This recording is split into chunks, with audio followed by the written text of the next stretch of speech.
pense à tout le monde, hein, sans restriction aucune. Pour moi, il est destiné à un public avisé et qui a le sens de l'humour au troisième degré. Alors, je dirais à un public assez large pour des raisons différentes.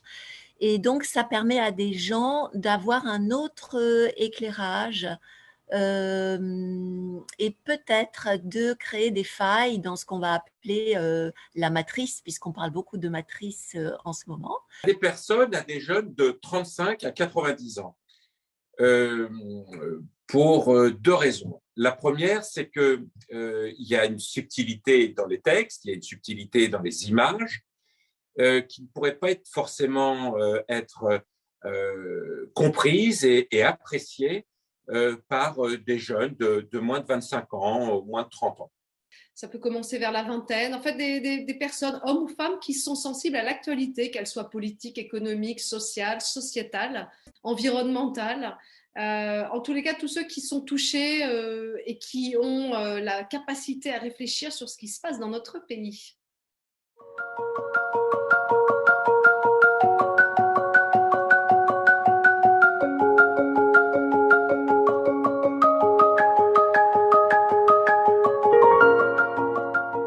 Moi, je trouve que c'est quelque chose de caustique, d'irrévérencieux. Et ce qui est intéressant, ce que je trouve intéressant, c'est que beaucoup de dessins ouvrent des débats. Il est pertinent par rapport à des faits ou par rapport à des news qui émaillent le quotidien des Français aujourd'hui.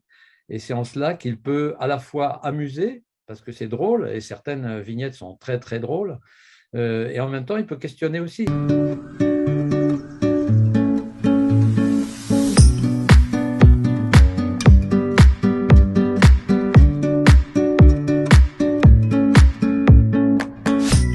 C'est-à-dire qu'il peut permettre peut-être un retour sur soi-même et sur ses propres comportements. Et ce jeu entre l'homme et ce personnage animal permet justement d'introduire cette forme de bon sens, de sagesse et d'humour, puisque finalement, si nous sommes sur les autres règnes, peut-être nous sommes très cocasses en tant qu'êtres humains. Tout de suite, quand je vois le livre, je pense à cadeau.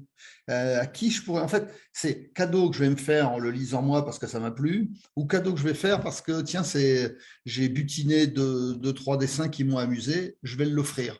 Alors, ce que j'ai retenu donc, de cet ouvrage, c'est vraiment différents sujets transversaux, sociétaux, économiques, environnementaux, qui finalement sont abordés avec beaucoup d'humour, avec de l'humour, en fait, comme une espèce de satire de la société, mais qui vient pointer du doigt, sur le ton de l'humour, les contradictions et finalement parfois le manque de bon sens, les contradictions et les absurdités parfois de notre système.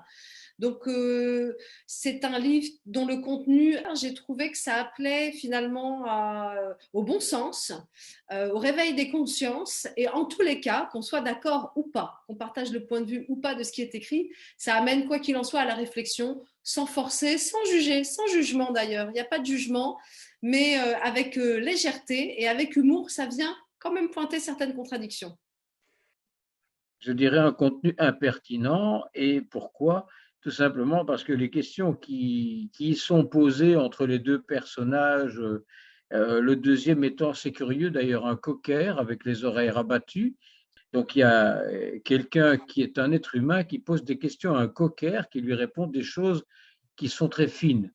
Et donc, ne serions-nous pas tous, sous l'apparence de cocker, des gens capables de répondre finement? Donc là, il y a une idée subliminale qui peut parler à beaucoup plus de gens qu'on ne l'imagine.